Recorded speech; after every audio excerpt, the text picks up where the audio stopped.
ቅዱስ ጊዮርጊስ ሩጫውን የሚጨርስበት አክሊል የሚቀበልበት ጊዜ ሲደርስ ለንጉሱ ሄደና እስከ ዛሬ ተሸውጄ ተታልዬ ኑሮ አለ። ምን ነው ገባኝ። አሁን እንግዲህ ላጵሎ ልሰግድ ነው አለ። ልሰግድ ነው? አዎ ልሰግድ ነው። ና በል ራስህን ልሳም አለ። ቆይ እኛ ገሊላውያን በልማዳችን መጀመሪያ ለጣዖት ሳንሰግድ አንሳምም ማለት በርኩስ አፉ እንዳይሰማው ማለት ነው። ቆይ ብሎ ልትሰግድ ነው? ና እንስገድ። አይ እንደዚህም አይደለም። በጥቂት ሰው አይደለም የሚደረገው። ጠቅላላውን በሙሉ የገሊላን ሰው በሙሉ ጊዮርጊስ ላጵሎ ሊሰግድ ነው እያል አዋጅ ነገረ።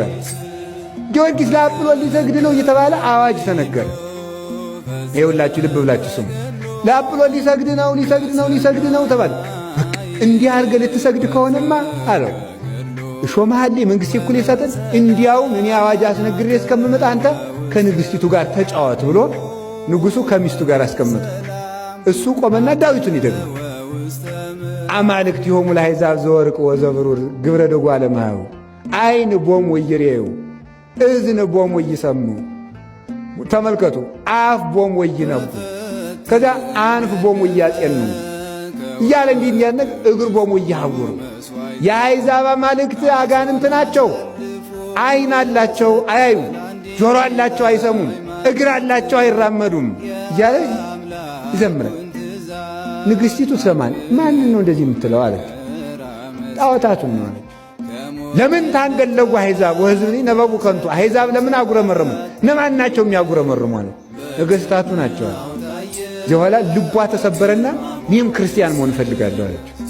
ይሄ ነዋ ክርስቲያን። ንግሥቲቱን ራሷን ክርስቲያን አደረገ። ከዚያ በኋላ ክርስቲያን ሆነች። ተመልከቱ። ጊዮርጊስ በል እንግዲህ ና ስገድ፣ ሰው ተሰብስቦላል ተው። የአገሩ ሰው በሙሉ ግማሹ ጣዖት የሚያመልከው ተመስገን ልናርፈው ነው እያሉ፣ ክርስቲያኖች ደግሞ ወይናችን መምህራችን ያን የመሰለ አብነታችን ልክት። ያቺ ሴት ደግሞ እንጀራዬ እያለች የልጅ መድኃኒት እያለ ልጇን ሽኮኮ ብላ መጣች። ሽባ ልጇን ማለት ሰው ከተሰበሰበበት ልጁ ያሽባ ልጅ አያችሁ። ሁልጊዜው ሁሉም ነገር በጊዜው መልካም ነው። ከእናቱ ትከሻ ላይ ሆኖ መጣ። አንተ ሕፃን በጌታዬ በኢየሱስ ክርስቶስ ስም በእግርህ ና አለ። ከዚያ በኋላ ከእናቱ ትከሻ ወርዶ ያ ልጅ መጣ። ሂድና አጵሎንን ጊዮርጊስ ይጠራሃል በለዋል። ከዚያ በኋላ ሄደና አጵሎን ጊዮርጊስ ይጠራሃል አለ። ይሄ ልጅ እየመራ አጵሎንን እያስከተለ እያንቀጠቀጠ ይዞት መጣ ማለት። ከሕዝቡ መካከል አቁሞ ለምን ነው አንተ እንደዚህ ፍጥረትን የምታስት? እኔ ሰዎች ነው የሰገዱልኝ። እኔ በማክሰኞ የተፈጠርኩ እንጨት ነኝ፣ የማውቀው ነገር የለኝም፣ ስገዱልኝ አላልኩም ብሎ እንጨቱን አስመስክሮ አንተም ያደረብህም ሰይጣን መሬት ተከፍታ ተዋጣችሁ ብሎ ከመሬት አሰጥሞ ሃይማኖቱን ገለጠ። ያ ልጅም ምን ተባለ? የቅዱስ ጊዮርጊስ ረዳት ሆነ ማለት ነው። ሐዋርያ ሰማዕት ሆነ። በጊዜው ሲመጣ አንደኛ ተመልኩ ሰራዊት ሁሉ ምን አለ? ይሄ ሽባ የነበረው ልጅ በእግሩ መምጣት። አጵሎንስ እንዴት ያለ ደካማ አምላክ ነው! አያ ሕፃን ልጅ ዶ የሚያመጣው። ለእሱ አንሰግድም እንግዲህ ለጊዮርጊስ አምላክ ነው የምንሰግድ። እንደገና ደግሞ ራሱን ማዳን ያቃት አንድ ሕፃን ልጅ ጠርቶ የሚያመጣው ነው እንዲህ አምላክ። በዚያውስ ላይ ደግሞ ለራሱ ያልሆነ ብለው በዚያ የተሰበሰቡት ሁሉ ክርስቲያን ሆነው ተጠመቁ። ሁሉም ነገር ለመልካም ይሆናል። እግዚአብሔር ምንጊዜም ትክክል ነው የሚባለው ለዚህ ነበረ። የዚያች ሴት ሃይማኖትም ተፈትኖ ነበር።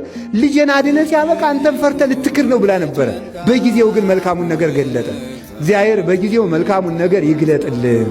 ሰማይቱ መጣና ታደጋት፣ ጸሎቷን ሰማና ጊዮርጊስ ሆይ ብለን ስንጠራው ቅዱስ ስምህን በፈረስህ መጥተው ጎብኘን ካለም ዘንዱ አድነን።